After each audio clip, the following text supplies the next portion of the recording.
आज हम लोग देखेंगे कि ये जो इलेक्शन सिस्टम है भारतवर्ष में, इसके सम्मुख कुछ समस्याएं हैं, चैलेंजेज हैं, जिसको दूर करना एक सफल लोकतंत्रीय शासन प्रणाली वाले देश के लिए परम आवश्यक होता है। तो वास्तव में ये जो इलेक्शन सिस्टम है, आदर्श दृष्टिकोण है, दिशा निर्देशन सही है, नियमों का पालन भी कुछ हद तक होता है, किंतु कई ऐसे कैंडिडेट्स और फिर पार्टियां होती हैं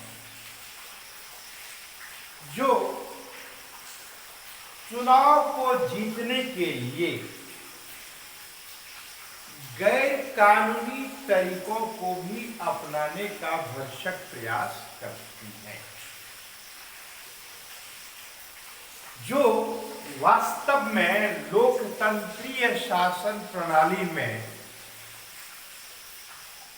चुनाव में एक प्रकार का चैलेंज का विषय है कि उन नियमों का पालन न होकर गैर कानूनी तरीके से, यानी चुनाव आचार संहिता जो है, चुनाव के लिए जो विधान बनाए जाते हैं, उन विधानों के विपरीत विभिन्न पार्टियां और कैंडिडेट्स चुनाव जीतने के लिए कई हथकंडे अपनाते हैं, जो अपने यहाँ के जो चुनावी यानी इलेक्शन सिस्टम है उसके लिए एक चैलेंज का विषय है। इसलिए जब चुनाव आचार संहिता की बात होती है तो आपको ज्ञात होगा कि चुनाव आयोग जितनी भी पार्टियां हैं महत्वपूर्ण, सभी पार्टियों के लीडर को की सहमति से एक कॉमन रूल्स बनाए जाते हैं और उन रूल्स को फॉलो सभी पार्टियों को करना पड़ता है, सभी कैंडिडेट को पालन करना पड़ता है, और उन नियमों को पालन नहीं करने पर चुनाव आयोग स्वतंत्र रहता है उनके ऊपर कार्रवाई करने के लिए, और यहाँ तक कि उम्मीदवारी तक को भी चुनाव आयोग को अधिकार है वो रद्द कर सकता है। ये सारे विधान इसलिए बनाए गए हैं ताकि जो चुनाव हो उसमें विभिन्न प्रकार की धांधलियां नहीं हो। क्या होता है? धांधलियां की जाती हैं। ये विभिन्न पार्टियां जो होती हैं वो चुनाव जीतने के लिए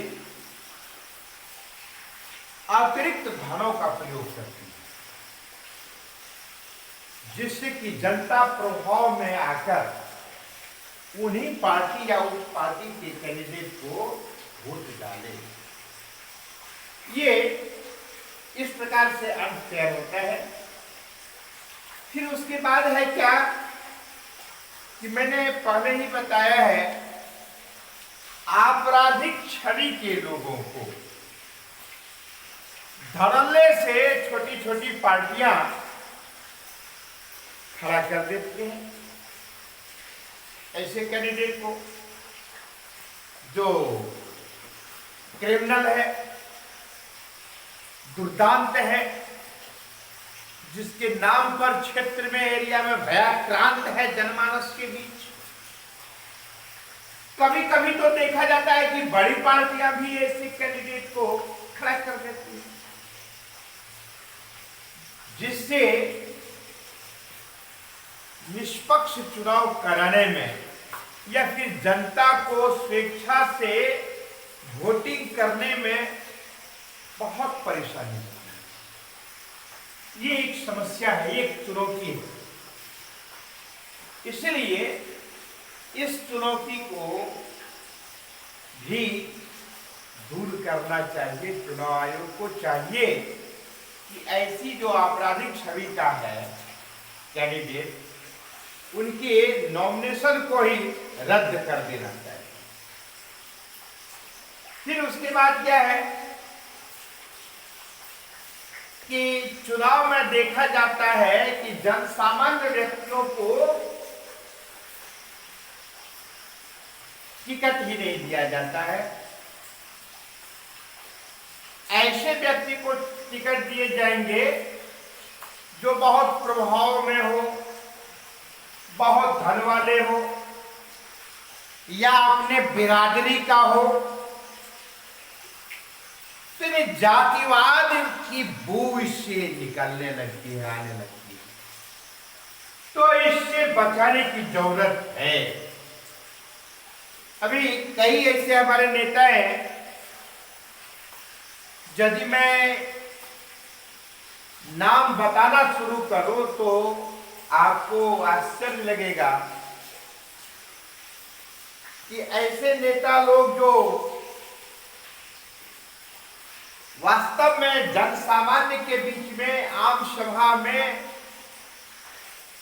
जो संबोधन करते हैं, लगता है कि साक्षात देवता की वाणी निकल रही है, किंतु वास्तव में परिवारवाद में बंधकर, जातिवाद में बंधकर अपनी निकृष्ट मानसिकता का भी परिचय देने से बाज नहीं आते हैं। इसलिए यह भी एक गंभीर चुनौती है भारतीय इलेक्शन सिस्टम के लिए, यानी इसको भी दूर करने की आवश्यकता है। ठीक, यदि स्टेप कैसे स्टेप उठाना चाहिए तो उन सारी चुनौतियों को आउट कर देना चाहिए, शॉर्ट आउट करना चाहिए। वो हो जाएगा कि ऐसी चुनौतियों को दूर करने के उपाय को यदि कहा जाए तो इस प्रकार से डिफाइन करना है। फिर है कोई कि टिकट किसको देंगे, तो वो टिकट देंगे अपने रिलेटिव को, वो टिकट देंगे अपने कास्ट को। तो इस प्रकार की चुनौती है। फिर है कि छोटी छोटी जो पार्टियां होती हैं उनको बड़ी पार्टियों के द्वारा मोरली प्रेशराइज किया जाता है, ताकि वो अपने ऐसी पार्टियां बेहतर प्रदर्शन न कर सके, मानसिक रूप से विक्षिप्त हो जाए। तो यह भी एक समस्या है। ऐसा देखा जाता है कि जो है सामान्य लोगों का अभाव रहता है चुनाव में स्टैंड करने का, रैगिंग किया जाता है, खास करके वैसे दिनों में जिस दिन इलेक्शन हो रहा होता है। तो यह भी एक गंभीर चुनौती है। हमने पहले भी बताया है कि धन का निर्धारण तो रहता है, किंतु चुनाव आयोग के पास सही आंकड़ा, खर्च का ब्यौरा कैंडिडेट्स के द्वारा, पार्टियों के द्वारा प्रस्तुत नहीं किए जाते हैं।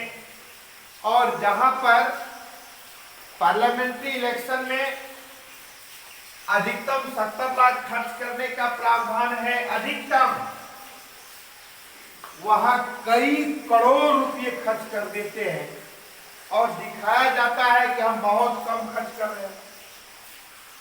इसी प्रकार से अन्य भी ऐसी पद्धतियां होती हैं दबंगों के द्वारा। कहा जाता है कि आप वोट गिराने के सामान्य व्यक्ति हैं, कमजोर व्यक्ति हैं, आप वोट गिराने के लिए आपको जाने की आवश्यकता नहीं है, वोट हम डलवा देंगे या गिरा देंगे, जाइए खेत खलिहान में जाके काम कीजिए, 2 पैसा आराम भी कीजिएगा। तो इस प्रकार से खौफ पैदा किया जाता है। ये सारी जो चुनौतियां हैं ये इंडियन इलेक्शन सिस्टम के लिए ये गंभीर चुनौतियां हैं। इन चुनौतियों को दूर करने की आवश्यकता है। तो क्या करना है? सामान्य कैंडिडेट को खड़ा करना है, पॉपुलर कैंडिडेट को खड़ा करना है, ईमानदार कैंडिडेट को खड़ा करना है, डेडिकेटेड कैंडिडेट को खड़ा करना है, जो सोसाइटी के लिए, जो समाज के लिए, जो राष्ट्र के लिए समर्पित होकर कार्य कर सके। धन का बहुत प्रयोग नहीं करना है, क्योंकि तब तो बड़े बड़े सम्राट तो धनी वाली जो लोग हैं वही केवल चुनाव में खड़ा हो सकते हैं, सामान्य लोगों को मौका नहीं मिलेगा। आपराधिक छवि के लोगों को इसमें खड़ा नहीं होना चाहिए, उनको टिकट भी नहीं दिया जाना चाहिए। तो रैगिंग आदि की बात नहीं होना चाहिए, धन का दुरुपयोग ज्यादा से ज्यादा मिसयूज नहीं होना चाहिए। सरकारी पद पर या जो सरकार में होते हैं उनको सरकारी डिपार्टमेंट जितने भी हैं, गवर्नमेंट सेक्टर है, तो उस पर यानी अपने पद का दुरुपयोग नहीं करना चाहिए और सभी डिपार्टमेंट को चुनाव आयोग के दिशा निर्देशों के अनुसार से कार्य करना चाहिए, गवर्नमेंट के प्रभाव में नहीं आना चाहिए। तो ये सारी बातें जो हैं ये चैलेंजेस के अंतर्गत आती है। तो इसको हमने यदि प्रश्न इस प्रकार से रहेगा, what are the challenges of the Indian election system, तो ऐसी स्थिति में ये 4, 5, 6 पॉइंट्स को हम लोग गिना सकते हैं। तो इस तरह से इसको हम स्पष्ट कर सकते हैं। यदि रहेगा कि 100 शब्दों में यानी लॉन्ग आंसर टॉपिक क्वेश्चन रहेगा, तब यदि रहेगा शॉर्ट आंसर में तो उसी प्रकार से हम संक्षिप्त कर देंगे। अब है कि वास्तव में क्या, कल भी हमारी चर्चा हुई थी, ऐसे कैंडिडेट को खड़ा होना चाहिए जिसकी सामाजिक पहचान नहीं है, जिसको पब्लिक नहीं चाह रही, अब वो जमानत तक जब्त कर हो जाता है। अब कल्पना कीजिए ऐसे कैंडिडेट भी एक इक्के दुक्के नहीं, सैकड़ों में स्टैंड कर जाते हैं। ये बात अलग है कि वो उनका जमानत जब जब्त होता है तो चुनाव आयोग को एक बड़ी राशि के एडवांटेज, इस प्रकार से एडवांटेज मिल जाता है, ये अलग बात है। लेकिन Morli those candidates who have no power to save to their security money, they morally should, they do not stand for election, because public or the people are not in favor of those candidates. ऐसे candidates जो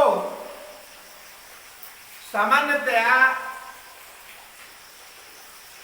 voters उनको vote नहीं डालना चाहते हैं, नहीं देते हैं। अब मान लीजिए स्टेट असेंबली इलेक्शन में स्टैंड किए हैं कैंडिडेट और उसको 1000, 2000, 4000, 5000 वोट भी नहीं आता है, 10,000 वोट भी नहीं, 2000, 1000 आया नहीं आया, 5000 आया नहीं आया, तो निश्चित रूप से ऐसे कैंडिडेट को खड़ा नहीं होना चाहिए जो अपनी जमानत को भी जब्त कर लेते हैं। किंतु चूंकि भारतवर्ष है, लोकतंत्र है, सभी आजाद है, सबको आजादी है स्टैंड करने के लिए। आप सबको पता है ना कि all those people who are Indian and at least 25 years old, 25 years old, 25 years old, यानी वे सभी भारत के नागरिक जो 25 वर्ष से कम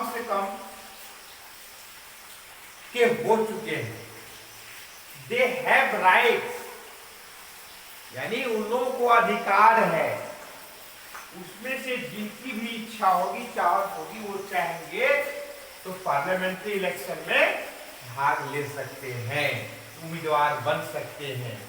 तो ये पार्लियामेंट्री के लिए भी है और स्टेट असेंबली इलेक्शन के लिए भी है। लेकिन कुछ खास इलेक्शन को छोड़कर बाकी के लिए यही है। अब क्राइटेरिया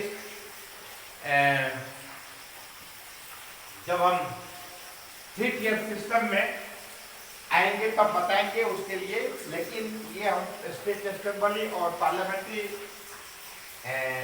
इलेक्शन के लिए जो चर्चा करते हैं तो उसमें कैंडिडेट को कम से कम 25 वर्ष का होना आवश्यक है। जब हम राष्ट्रपति, उपराष्ट्रपति की बात करते हैं कैंडिडेट के लिए, तो उनके लिए है 35 वर्ष, और member of the upper house की बात करेंगे तो उसके लिए 30 इयर्स है। तो बाकी सामान्य के लिए 25 वर्ष ही है। तो वे सभी नागरिक जो 25 वर्ष के हैं भारत के, जिसके ऊपर कोई गंभीर आरोप नहीं है, लाभ के पद पर नहीं है, वे सभी इंटैकिल हैं। तो उसमें जिनको इच्छा होती है वो स्वतंत्र है, वो खड़ा होने के लिए खड़ा होते हैं। बड़ी पार्टियों की ओर से यदि टिकट नहीं भी मिलती है तो क्या किया जाता है, तो इंडिपेंडेंट खड़ा, निर्दलीय खड़ा हो जाते हैं। और बाद में देखते हैं आजकल तो ऐसा हो गया है, ये निर्दलीय कैंडिडेट जो चुनाव जीत जाते हैं, बड़ा अहम रोल हो जाता है गवर्नमेंट फॉर्म करने में। वैसी स्थिति में तब जब सरकार बनाने के लिए कुछ मेंबर की कमी वगैरह रह जाती है, वैसी स्थिति में इंडिपेंडेंट कैंडिडेट के सपोर्ट से सरकार बनाने का कार्य किया जाता है। तो ये लोकतंत्र है, इस लोकतंत्री शासन प्रणाली में सबको अधिकार है, खड़ा होना चाहिए, किंतु मॉरली कि जो वास्तव में उस प्रकार से पब्लिकली लोग पॉपुलर नहीं है, तो वैसे कैंडिडेट को अनावश्यक गैदरिंग नहीं करना चाहिए, भीड़ नहीं करना चाहिए, किंतु लोग करते हैं। तो ये हम कल बताए भी थे कि इसमें आपको जो सिक्योरिटी मनी है उसके बारे में बताए थे, सिक्योरिटी मनी किस स्थिति में जब्त होता है उसके बारे में बताए थे।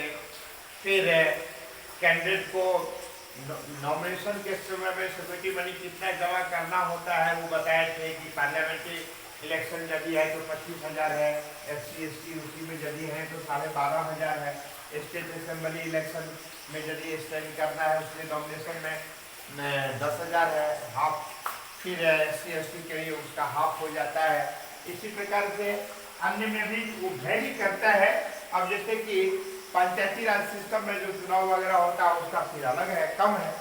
तो इस प्रकार से वो सिक्योरिटी मनी की बात होती है। जमानत जब्त कैसे होता है, तो मैंने कहा है कि अलग है, वोट का 1/6 कुछ यदि करते हैं तो उसके आधार पर यदि उससे कम वोट मिलता है तो वो जमानत जब्त माना जाता है। और इलेक्शन के बारे में उन्होंने विभिन्न प्रक्रियाओं को बताया था कि कैसे स्टेप वाइज पहले अधिसूचना जारी की जाती है संघ कमीशन के द्वारा, फिर नॉमिनेशन का डेट होता है, फिर नॉमिनेशन के बाद नॉमिनेशन नाम वापस लेने का होता है, फिर स्क्रूटनी की जाती है, फिर उसके बाद इलेक्शन कैंपेन की बात होती है, प्रचार प्रसार होता है, फिर उसके बाद